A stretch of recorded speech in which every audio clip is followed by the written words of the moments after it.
Hey there, Duke fans. Welcome to episode 452 of the DBR, Duke Basketball Report podcast.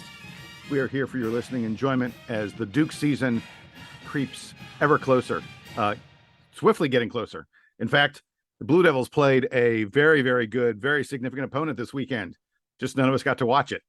It was a scrimmage game, but we have some details. We have the box score. We have photos on Instagram. We have little nuggets that are slipping out here and there, and we want to talk all about it. I am Jason Evans. I'll be hosting you on the journey this week. Joining me, as always, Donald Wine and Sam Klein. Donald, looks like you're dancing there in D.C. How you doing, my friend? So it's been a great weekend. The NWSL Championship was here this weekend. It played last night. So I have had a lot of friends in town over the last few days to do that, and my body is starting to catch up with the wear and tear from the weekend. And I've been working in the middle of all of it. So it's been a fun weekend, but a long, drawn out, tiring one as well. Hey, can I ask you a personal question? Are you more of a fan of women's football, women's soccer, or men's? Los dos. Both. Yeah, both. I watch both as I'm sitting here right now, like talking about women's soccer. There's men's soccer on my TV. As you guys know, I went to Europe for the women's games a couple weeks ago. I will be going to the World Cup for the men, going to the Women's World Cup next year. I don't care. It's soccer. It's all fun. I like it. Sam Klein is also joining us. Sam, it looks like a gorgeous scene outside the window I can see there behind you. Yes, it is a beautiful day up here in the Northeast. The fall remains. The winter has not set in yet. And I am most excited at this moment relative to the topics we're going to discuss today, that on the DBR forum, I finally see the Duke men's basketball 2022-2023 season phase 0 post, which is up, which means that it is now basketball season. Yes, I like it. I like it a lot. And the fact that it is basketball season is exemplified by the fact that the Blue Devils played a secret scrimmage. Not so secret. Like, everyone knows that these things are happening. They posted about it, so it's not like we can't even call it a secret scrimmage. They posted that they went down to Houston. They had a whole Instagram story about them flying down there and photos from the practice. Like, we're good. It was a scrimmage. There was a time when these things were done sort of in private, not so much anymore. And not in anymore. fact, yeah. As Donald said, we've gotten Instagram photos and Instagram stories and stuff, and a box score even leaked. And it was sort of funny. About 24 hours ago, the three of us were talking. We were like, okay, we need to do our weekend pod. We were like, what are we going to talk about? Oh yeah, the Blue Devils have this scrimmage game against Houston, and we were like, I wonder how many details we'll get. I wonder if there'll be enough to talk about. And then lo and behold, they bestow all this information upon us. It's information which, by the way, Jason, it's just like a dozen photos and a box score, yeah, which is like right. Which is about as much context as we need to completely be wrong in our analysis of everything. So let's do it. Exactly right. Yeah. But the final score, of course, from the contest between Duke and Houston. By the way, worth noting, the Houston Cougars are a preseason like top 5 team. Just like last year when Duke played Villanova ended up making the Final Four.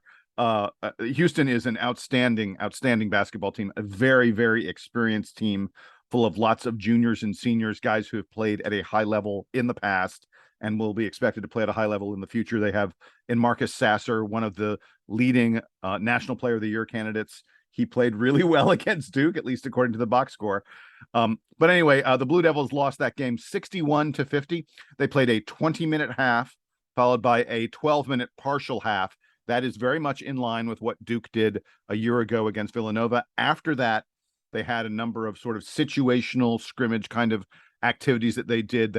I believe they also played a shorter scrimmage among the deeper bench players, some of the younger players. We didn't get a box score from that. I'm not sure that necessarily they kept score or that the box score was kept, but we did get a box score from the 32-minute game that again was 61-50. Guys, there's a lot to unpack from just a box score, and we will attempt to unpack it. Sam, I tell you what, why don't you start it off for me? Hey, start by mentioning this. Starters are kind of crazy. It was not the guys we expected to start.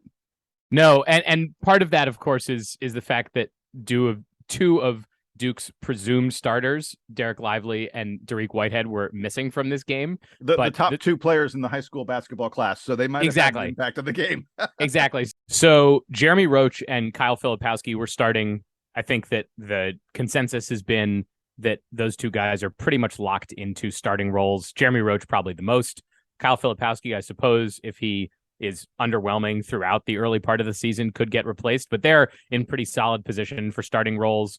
The chatter around Tyrese Proctor the last couple months since he's been in Durham has made me more confident that he's going to be a starter. But again, plenty of guys who could come backfill for him if he is not, the top other wing on this team next to Dariq Whitehead. The two sort of reserve starters for this game were Mark Mitchell and Ryan Young. Mark Mitchell filling in at the notional small forward role and Ryan Young at the center role. Now, we've talked in sort of trying to figure out what the rotation is going to look like for Duke this season, that it's unlikely, given his size and skill set, that Derek Lively is going to be able to play 35 minutes a game for Duke. And so Ryan Young, as we've said, is probably a key reserve off the bench because he brings the size that Lively has, not nearly the toolkit, especially on defense, but that he's sort of able to fill in when needed at the center role. So I think it makes sense that Ryan Young was in there. Mark Mitchell, I suppose, is the most surprising in terms of, if you had asked me 4 months ago who were the backups if Dariq Whitehead and Derek Lively are out, I don't know that I would have guessed Mark Mitchell. Yeah, but not 4 days ago. I mean, but not 4 days I think ago. most of us expected. You said Filipowski, was assumed to be a starter a while ago. He was, but I think most of us sort of, there's been some belief that Mitchell's kind of past Filipowski. I would have been more surprised to see Mitchell on the bench than Filipowski. So, but they both started, so it doesn't matter. Yeah, exactly. Right. And the question is, when Whitehead and Lively are both back in the starting lineup, what does it look like? I think that's by the way, the number one overarching takeaway from this game is don't take too much away from this game, particularly among the big men and the wings, because the best big man and the best wing, presumably on this team, were not playing. Now, all that being said, the other thing that intrigues me, we talked about the starting lineup. The only other three guys who got minutes yesterday in the secret scrimmage were Jalen Blakes, Jacob Grandison, and Jaden Shute. Jaden Shute basically played Jalen Blakes' role from last season. He got 3 minutes in this game. I think he posted a 3 trillion. So he did. Jaden Shute, no other stats. He was just a body on the court. We have no idea. Cardio. Yeah, we have no idea how he looked.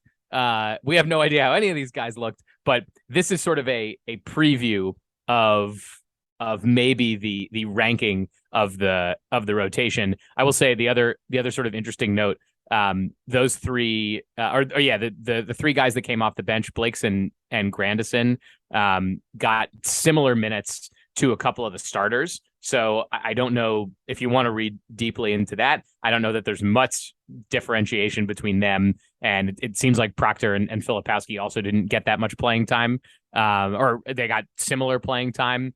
It does seem like Filipowski got saddled with fouls. So again, I'm trying to read deeply. My favorite nugget, before I pass it back to you, Jason, my favorite nugget from this game in terms of looking at the box score and wondering exactly what happened here. Jalen Blakes led the team in rebounding. Jalen Blakes, famously not a rebounder. Jalen Blakes rather small for a basketball player.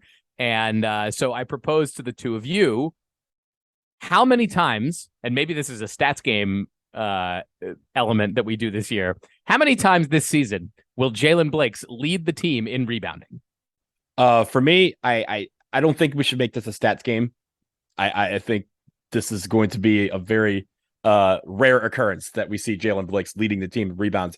But I will say this, if he has led the team in rebounds, then maybe it's a blowout win, or maybe it's because we have two guys that are going to be rebounding the ball that are not currently playing right now. And I think when it comes to Derek Lively and Dariq Whitehead, it sounds like Derek Lively is coming back for the season opener. They're just being cautious with him, which is what we want them to do.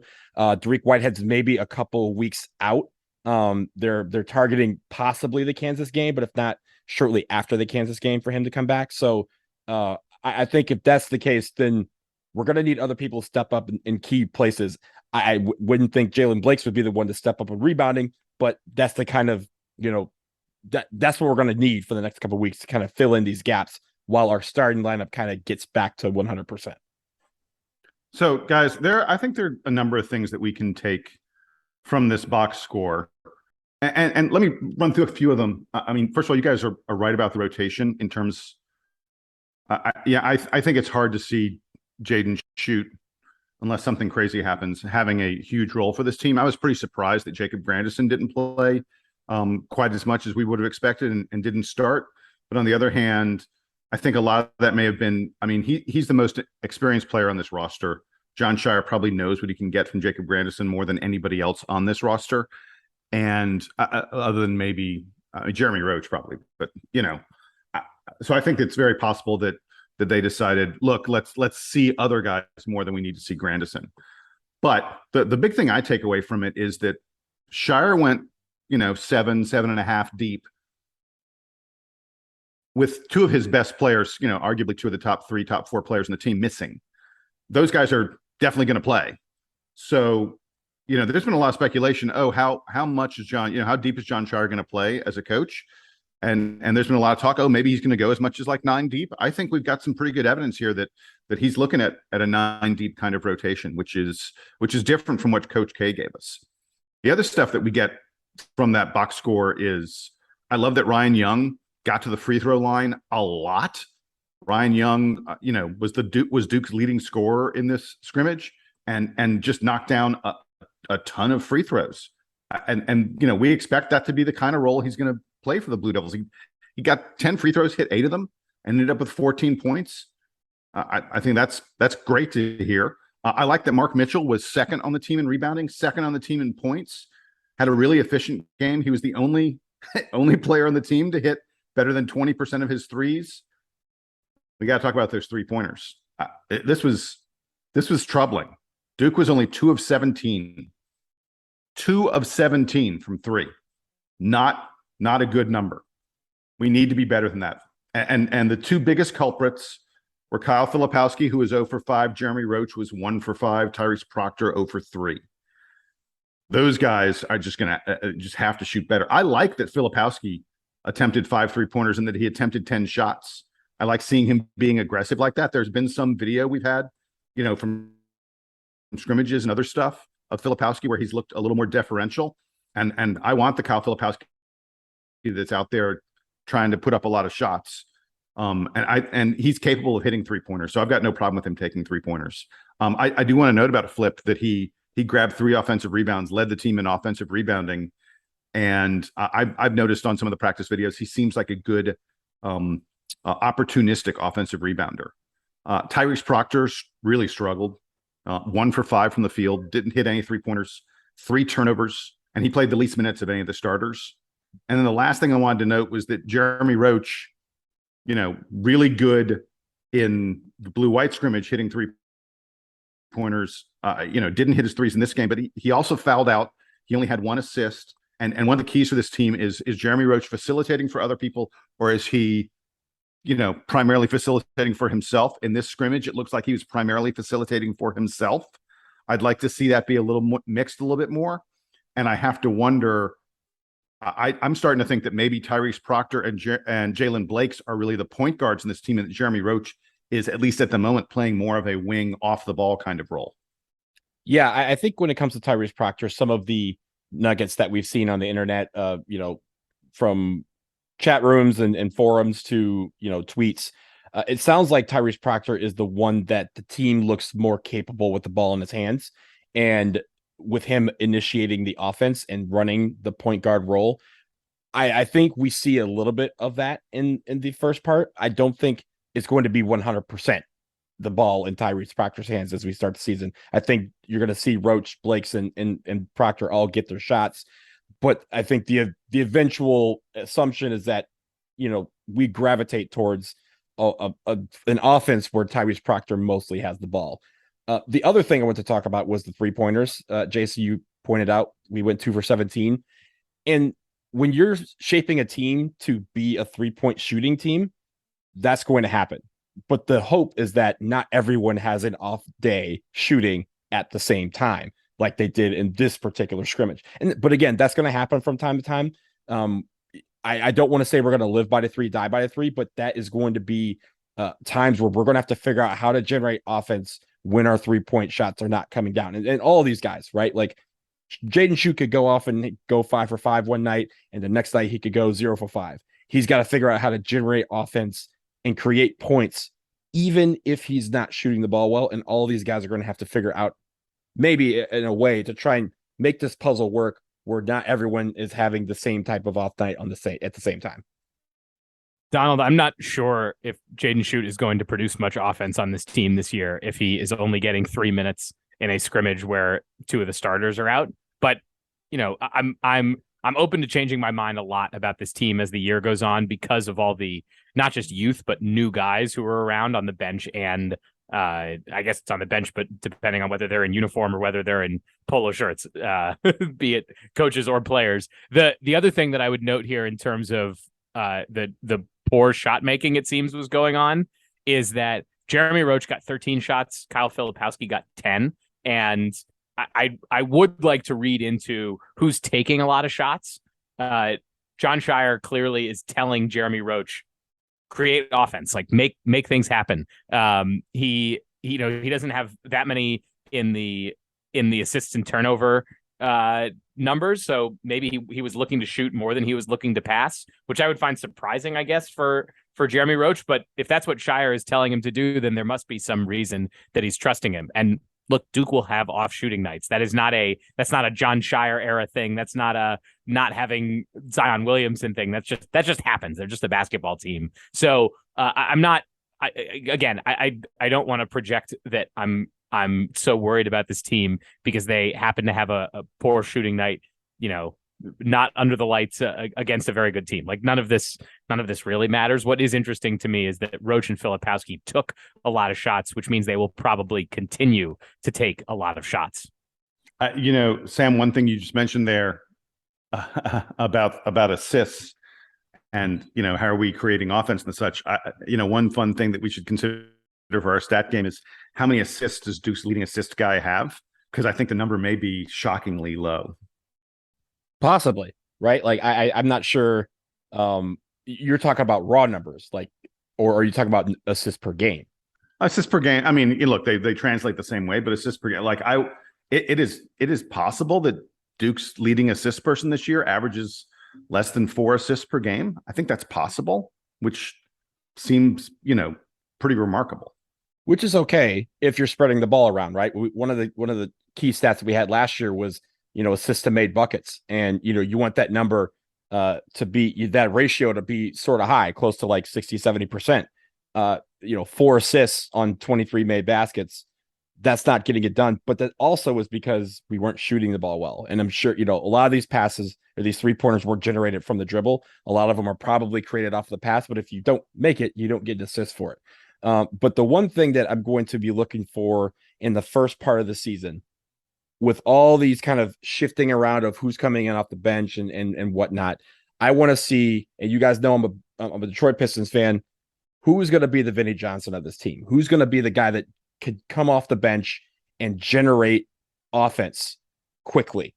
Because in with all these moving parts, and again, guys coming into the lineup, guys returning to the lineup, everyone getting minutes, and you have a bench that's, assumingly going to be a little bit deeper than we've seen in years past, you're going to need someone who's going to be able to come off the bench, generate a lot of offense in the time that they're on the floor.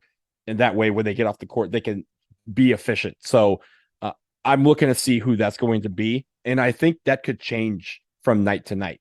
But I think eventually we will find someone who, that sixth man, that John Shire can turn to and say, hey, this guy's going to give me some offense, whether it's making buckets or creating buckets.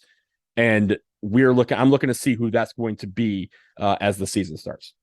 Donald, Vinnie Johnson hasn't played professional basketball in 30 years. That's and great.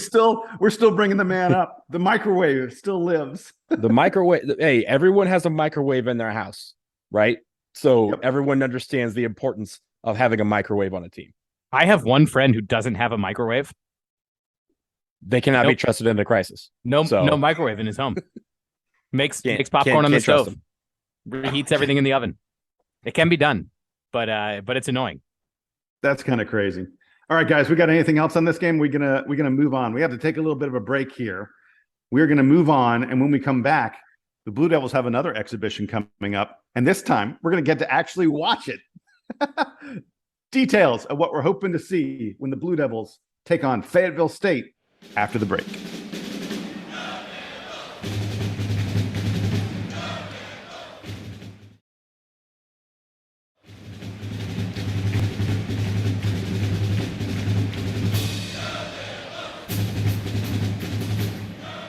Okay, we're back from the break, and as we mentioned, Duke has another exhibition coming up.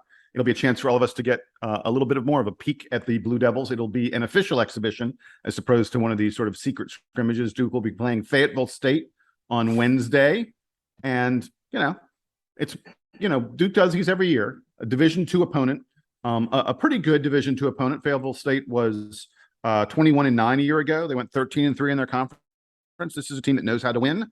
They lost several of their top players from last year, but they do return at least two starters, including their second leading scorer from a year ago, a guard named Cress Worthy, who was their second leading scorer, scored in double digits.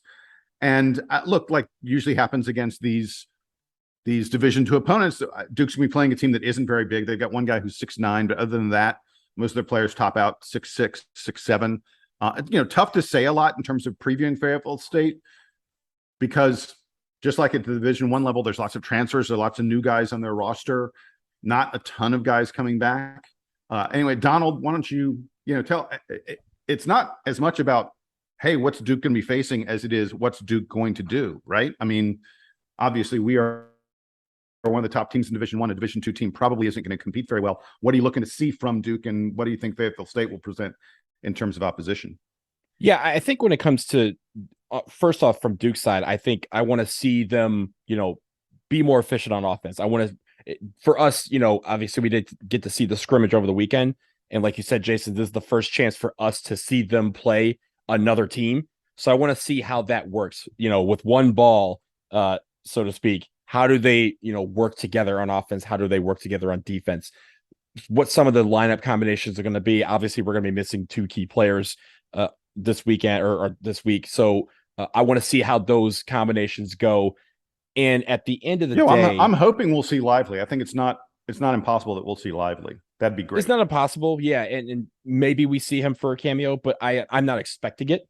And if he doesn't play, I don't think it's the end of the world because again, I think they're being very cautious with the knock that he picked up, and that's fine for me.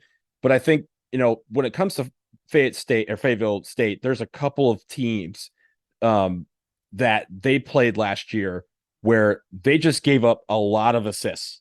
They were letting people pass the ball on them. So I want to see the ball movement a little bit. I want to see how that works because that's something that you can start early and make a focus of creating shots off of the pass. Again, if we're going to be a 3-point shooting team, we can't create all of them off the dribble. We're going to have to move the ball around. Guys are going to have to get into open spaces and find those open jumpers. I want to see how they do that. I think ball movement is something that can always start early and improve throughout the season. You don't have to pick it up in January. I want to see what they can do with it now. The thing that I'm most curious about relative to what we see in the box score from the Houston game is the minutes distribution. In particular, I guess if you start at the top, I wonder, given how many shots and how many minutes he played against Houston, I wonder how much Jeremy Roach will play. I imagine that John Shire's approach to Jeremy Roach is in the game unless, there's some very specific reason to not have him in. And I wonder, even in this game where Duke should win comfortably, does Jeremy Roach still end up playing 30 plus minutes because he needs to get reps with all these guys in game situations? He's not coming out very often. I imagine that once Dariq Whitehead comes back and is healthy, he'll be the same way. Unfortunately, he doesn't get this opportunity. And then down at the bottom of the roster or at the bottom of the bench, I guess, we mentioned before that Jaden Schutt only gets 3 minutes against Houston. Does a guy like that, or does Jacob Grandison or whoever else get a few more minutes against Houston? Is there more rotation among the rest of the team?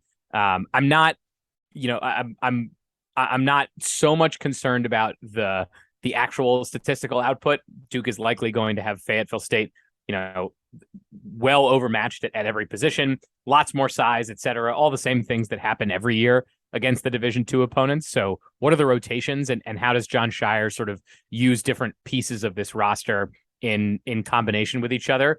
I think that there are a lot of different players on this team who have different games and bring different elements, right? When we say that Mark Mitchell and Kyle Filipowski are battling for the same starting spot on this team, that does not imply that they have similar skill sets. When we say that Derek Lively and Ryan Young are going to be switching off at the center position and maybe playing, one of them, Derek Lively plays 25 minutes a game and Ryan Young plays 15. When one of them is in the game, totally different style that Duke has to be playing around the basket than when the other one is in the game. The same thing at the 4, the same thing, honestly, at the 3 for whoever is replacing Tariq Whitehead, and all the way down the roster, even if we say that Tyrese Proctor is going to be filling in for Jeremy Roach at the point guard position in the few minutes when Jeremy Roach is not on the floor, that has implications for the way that Duke initiates offense. So the lineup combinations I'm most intrigued by, and I'll say that on the category of I'm a little disappointed. In prior years, I think Duke, and I don't know if there's a actual logistics issue that prevents this or a rules issue that prevents this, but in years past, I know that Duke has played multiple exhibition games against Division II teams, and if any year was a year when Duke needed to play 2 exhibition games, needed to play an extra exhibition game, needed to do a summer trip, etc., man, I wish it would have been this year. This would have been a year with the start of the John Shire era. So put me in the camp of I would have liked to have one more exhibition game before Duke actually officially kicks off the season. And for me, the last thing that I'm looking for, Sam, we expect that we will play fairly well. We expect that we will win the game. We expect that we will at some point overmatch Fayetteville State. But I also expect us to not be sharp, because this is where we, mess around with things and we try some combinations and we see what happens, but they're not going to be sharp. And I want everyone in Cameron, I want everyone who watches the game to be patient, because sharpness will come. That takes time, but it's going to be a little bit, and you cannot expect them to be completely polished night one out the gates. This is the time to kind of work those things out, and we need to just stress patience is the key. What you see on Wednesday is not the team you will see next Monday against Jacksonville. Preach patience, because I think in the first half of the season, we're definitely going to need it with all of these new parts moving and trying to gel and come together.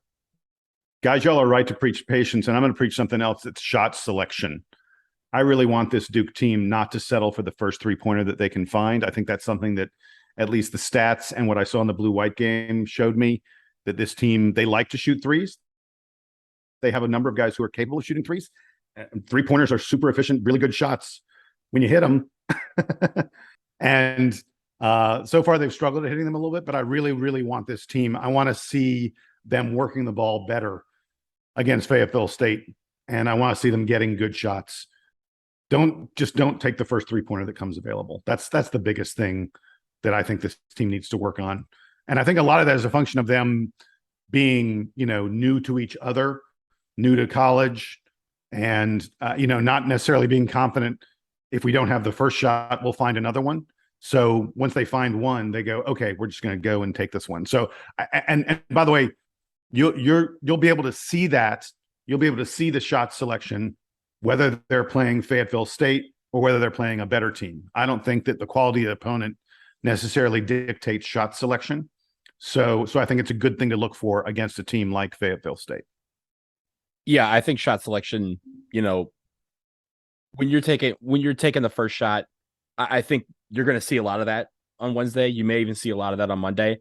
And again, I think that's okay. That's going to be part of the growing process, is figuring out when to take the second shot, when to make the extra pass, and trusting that your guy will be there. That's something that you can't just figure out on night one. That's going to take some time. And I think that's all part of the growing process and the learning process that we're going to see this year.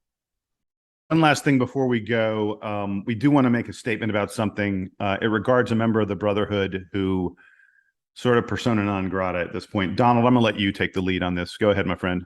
Yeah. So look, guys, a lot of people have been asking about Kyrie Irving and his comments, which were frankly anti-Semitic, about a movie that's coming out that's based on a book that is also anti-Semitic.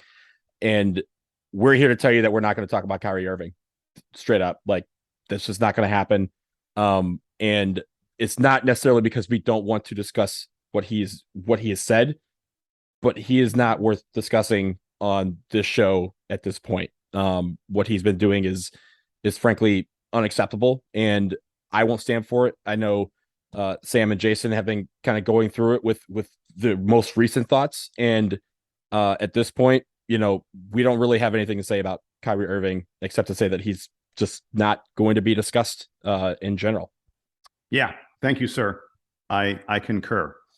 I think I was saying to you guys a minute ago, I don't want people to feel like I came to the last straw with Kyrie when he got anti-Semitic, because I am, of course, Jewish.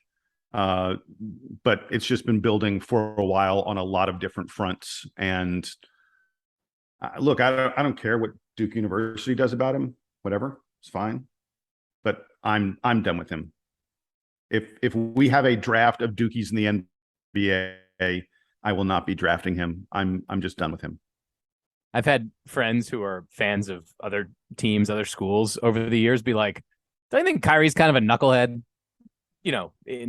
Maybe they phrase it differently, but they've been asking me that for years. And I've always been like, yeah, he's kind of a knucklehead. He's like pretty annoying that he's like our guy, like he's great. He's a great player. But yeah, I could do without all that nonsense. I mean, this is not obviously the first ridiculous thing that he said, or a thing where everyone's gone, what? It's not the 10th ridiculous thing he's done. I don't count them anymore. I don't know if some of the stuff has been sort of as overtly offensive as his comments from this week, which is why I think the backlash has been stronger against him and Kanye West and et cetera. But if this stuff is overwhelming you, my advice is just to listen to celebrities less and care less about the kind of stuff that they say. I'm not advocating for a shut up and dribble sort of thing. Everyone's free to speak their mind. But there are consequences for not you can't be punished in this country just for saying something that you think, at least not except in very extreme circumstances, but you can be punished in the court of public opinion. So if you got weird opinions and you want to test them out, maybe ask some folks before you share them sort of broadly with your enormous audience. And we'll think that crazy people are crazy when they tell us. So most people would say, the going rate, most people would say he should have left this in the drafts. I say he shouldn't have drafted this at all. Yeah, this is one of those things you don't draft, but good to tell us who you are, so that we know. Yeah, when someone tries to tell you who they are, listen. Yeah, believe let them. Yeah. Yeah. That was a lot of talking about about a guy we're not going to talk about, but we're not going to talk about him anymore after this, right? Right. Correct. Yes. That's going to do it for episode 452 of the DBR podcast, the Duke Basketball Report. Donald and Sam, thanks for joining me. I'm Jason. Hey, don't forget, you can always write to us, reach out to us, dbrpodcast@gmail.com. That's our email address. We'll be back with you in just a few days after the Blue Devils have their exhibition match against Fayetteville State. I am Jason. He is Donald. He is Sam. And this is the Duke Band to play us out and take us home.